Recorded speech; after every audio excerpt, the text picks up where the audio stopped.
Hey everyone, and welcome to another deep dive. Yeah, we're excited for this one. This time we're diving into a fascinating excerpt on religion and ritual from an anthropology textbook. Always a good time. And we'll get ready, because it's way more interesting than those dry textbooks from school made it seem. Way more interesting. We can explore the why. Yeah. Like what makes us believe. What do we even do with those beliefs once we have them? Right? And how do those beliefs actually end up shaping our world? Big questions. Huge. Yes. So maybe we should start with like the most basic question. Okay. What even is religion? Yeah, that's a big one.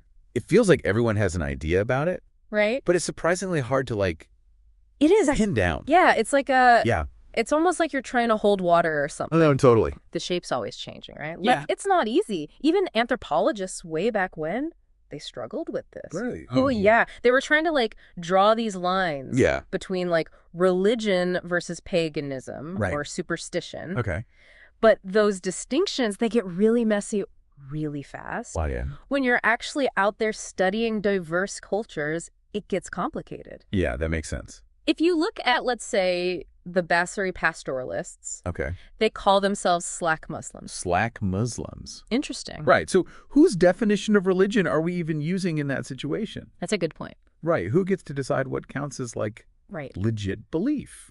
It's like that thing, one person's religion is another person's. Exactly. Yeah. And then you run into cultures like the Trobriand Islanders, right? Where their Yeah. gardening practices Yeah. are so intertwined with magical beliefs, it's impossible to separate. Oh, wow, really? Yeah, it's like, where does knowledge end and where does religion begin? Right. Is this belief or is this just technology? And are those two actually that different? Interesting. Right. So are we kind of stuck then? Like, if even anthropologists can't agree on one definition to rule them all. Well, yeah, maybe trying to find one definition Right. for every religion everywhere is asking too much. Okay, so is there like Yeah, a better way or like a more useful way to think about it? I think so. Okay. The text talks about Clifford Geertz. Okay. And he had this idea of religion as a cultural system. Cultural system. So it's not so much about the specific things that you believe in, Okay. but how those beliefs act like this framework Oh, interesting. for understanding the world around you. Right, like a lens you see everything through. Yeah, Oh, exactly. And that lens then shapes how we interact with everything. wow. Our social structures, our ideas about life and death, Right, all right. even how we design our rituals, everything. Rituals. Okay, see, now we're talking. I want to dive into ritual. Oh, yeah, rituals are fascinating. But we'll have to save that for later. Right. First, I Yeah. really want to unpack this whole thing the text mentioned about oral versus written religions. Oh, yeah, that's a good one. It's kind of like, Yeah, I don't know, comparing handwritten letters versus instant messaging. I like that. It's the same basic idea, but the vibe is totally different. Oh, absolutely. And it's a surprisingly good metaphor for this. Right. Think about it. Written religions, your Christianity, Islam, Judaism, they have these central texts, Okay. right? They carry a lot of weight. They're like the rule book. They are. Like, this is the word, Yeah, yeah. But oral religions, they're much more fluid. They're passed down over generations. Right. Through stories, ceremonies, Oh, interesting. everyday practices. So it's less about like Yeah, dogma and more about just like lived experience. exactly. Yeah. Your ancestors are practically part of daily life in those cultures. Interesting. Are there any like good examples of that from the text? Yeah, so the text mentions the Kaguru people of Africa. Okay. They believe in a creator god, sure, Okay. but their day-to-day lives, it all revolves around ancestral spirits. And get this, their whole system of land ownership is tied to those ancestors. Wait, really? Oh, yeah. So it's like your great-great-grandfather Yeah. like staked out this plot of land, and because of that, like nobody's selling it to put condos up anytime soon. You got it. Wow. Selling that land would be like betraying your family's entire history, That's wild. It makes you wonder like how those beliefs would even right? play out if they like Yeah. encountered a more modern legal system. Oh, absolutely. It's a great example of how anthropology helps us understand these contemporary issues Right. that are going on right now around the world. Yeah, no, that's fascinating. But before we go too far down that road, maybe we should talk about what happens after this life. Okay. The afterlife. Right. Right. The text mentions some pretty wild variations. Oh, I bet. On that whole concept. Yeah. All right. Let's get into it. All right. It's an idea that, has fascinated people for a really long time. Right, like what happens next? Exactly. This idea that, like, some part of us just continues on after death. Right, it's not all just like fluffy clouds and harps, though. No, no, not at all. The text was pointing out that a lot of cultures actually view the afterlife as kind of like an idealized version of their life on Earth. So it's like a cosmic reset button. You get a do-over. Yeah. This time around, no traffic, coffee's always hot. Something like that, yeah. Okay, I can get behind that. But in all seriousness, these beliefs can offer people a lot of comfort. Yeah, I can see that. It's a way to make sense of death when it comes... Death is the ultimate mystery, for sure. It is, and to find the sense of, like, continuity when you're faced with the unknown. Yeah, So it makes sense that we're, I don't know, kind of hardwired to try and come up with these explanations. totally. But some of these afterlife beliefs are, they're pretty out there. Well, that's part of what makes it so fascinating, All the different ways people make sense of it. Different strokes for different folks. Exactly. Take the Kaguru that we were talking about before, for example. Okay. They believe in an afterlife that's pretty much like their earthly existence, just, with, like, way more abundance. Okay, I like where this is going. No conflict. Sign me up. Total utopia. That's awesome. Okay, Yeah. so you've got like your utopian farmers, and then on the other end of the spectrum, you've got the Vikings, right? Mm-hmm. With Valhalla. Oh, of course. Mhm. The Viking afterlife, always a crowd pleaser. I mean, come on. Endless feasting, epic battles. What's not to like? Don't forget the horn helmets. You came prepared. Hey, a podcast host has got to know his pop culture, right? Yeah. But those are some pretty different visions of the afterlife when you put them next to each other. They really are, and there are even more variations. Oh, I bet. Lay it on me. Well, the Sami people of Scandinavia, they believed you could, like, take your possessions with you when you died. Wait, seriously, hold up. Are we talking, like, pack a suitcase? What are you bringing your favorite sweater?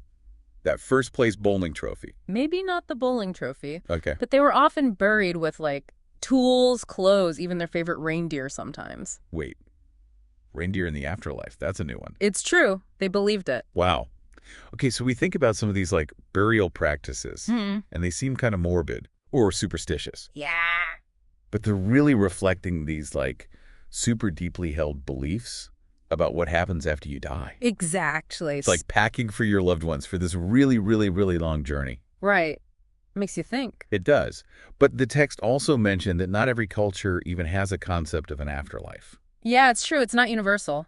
Right. There are cultures where there's nothing after this. Whoa. Okay. That's kind of a mind-blowing concept. It is. Like nothing happens. So who are we talking about? Well, it's more nuanced than just like blank nothingness. Yeah. Take the Hadza people of Tanzania. Okay. They have a very, very different understanding of existence than we do. Okay. And of time. Interesting. They have this profound connection to their ancestors, but it's Well. not really in a way that we would picture it typically. Oh. It challenges our whole framework of what it even means to be alive and what it means to die.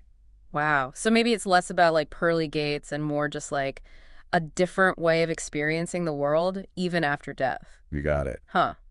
That's really interesting. And you know what's interesting is that the text pointed out that modern industrialized societies are kind of moving away from those more traditional afterlife beliefs too. Wait, really? Yeah, Interesting. But that's a huge deal if you think about it. it is. So much of human history has been shaped by how we view the afterlife. Oh, absolutely. Pyramids, prayers It's a big deal. is a big deal.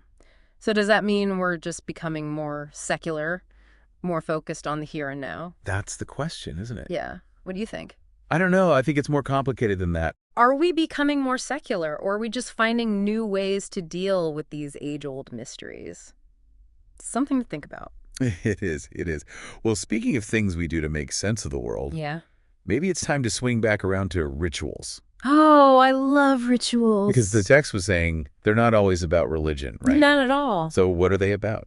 I think at their core, rituals are about meaning making. Okay. I like Finding a way to connect with something larger than yourself, Right. whether that's, a deity Oh, or a see. community or even a shared sense of purpose. Okay. I like that. It's about finding your place Yeah. in the grand scheme of things. So how do we even define ritual then? Yeah. In a way that makes sense across all these different cultures and different contexts. It seems like anything could be a ritual.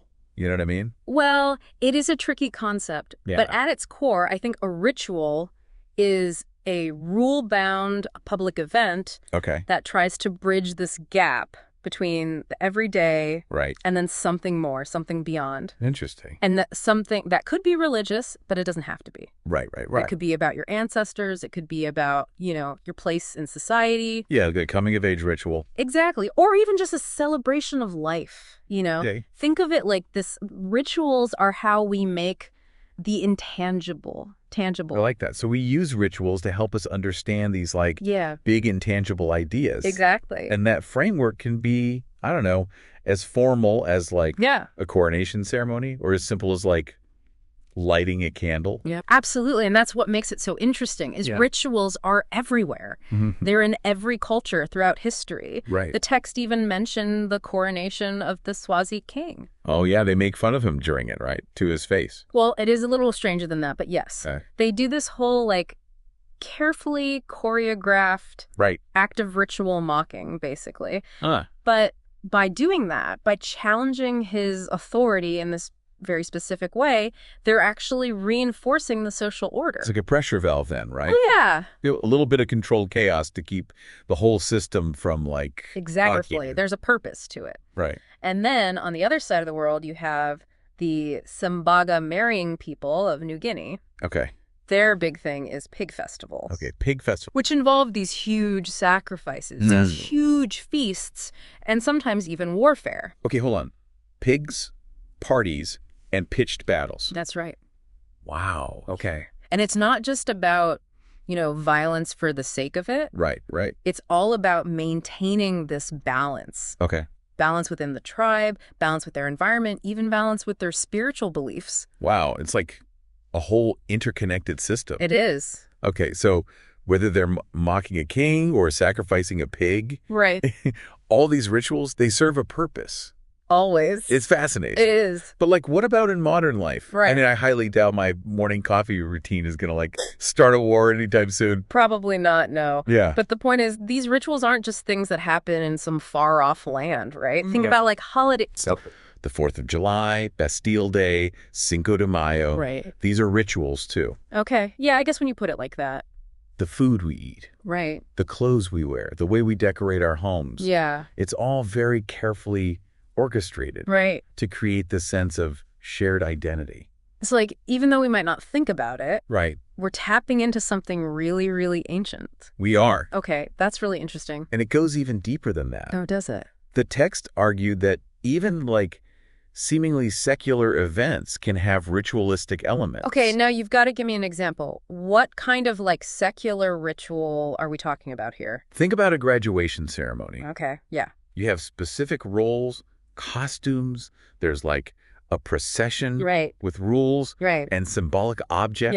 Yeah. It's this very structured event that marks this transition. Right. A rite of passage. Exactly. Okay. And it evokes this sense of, I don't know, anticipation, Right. accomplishment, even anxiety, maybe as you're about to step into the unknown. It's true. It's not just about getting a piece of paper. No, it's not. It's about this whole ritual that gives it, meaning. Something- Meaning, yeah, exactly. And speaking of rituals with rules and costumes and processions, Uh-oh. Where are we going with this? have you ever been to a sporting event? I have to confess I'm not the biggest sports fan. But that's what makes them such a perfect example for this. Think about it. Okay. The chants, the songs, the lucky jerseys. Yeah, I see what you mean. People paint their faces. They do their little pregame rituals. They get so emotionally invested. There's a lot riding on those games. It's more than just a game, though, right? It is. It's about being part of something. Exactly. Hear for yourself. The text even compared some big sporting events, like the Super Bowl, to modern-day rituals. Oh, interesting. They have their own myths and heroes and villains. That's true. We do tell stories about them, don't we? We do. Wow, so we've gone from trying to define religion to exploring the afterlife to uncovering all these hidden rituals that are all around us. And it turns out they're all connected. They are Religion, ritual, social structures, our understanding of death, right. they all shape each other. It's like we're part of this giant tapestry. Yeah. And it's these threads of belief and ritual that are holding everything together. Beautifully said. Well, a big thanks to you for, weaving this tapestry for us today. It's been my pleasure. And to you, dear listener, for coming along on this deep dive with us. Thanks for listening. But here's the thing. We've explored rituals from all over the world. But what about the rituals in your own life? Take a look around. Think about the things you do, the traditions you follow. What do they mean to you? Yeah, what needs are those rituals fulfilling? What meanings do they hold? The answers might surprise you. Until next time, keep exploring.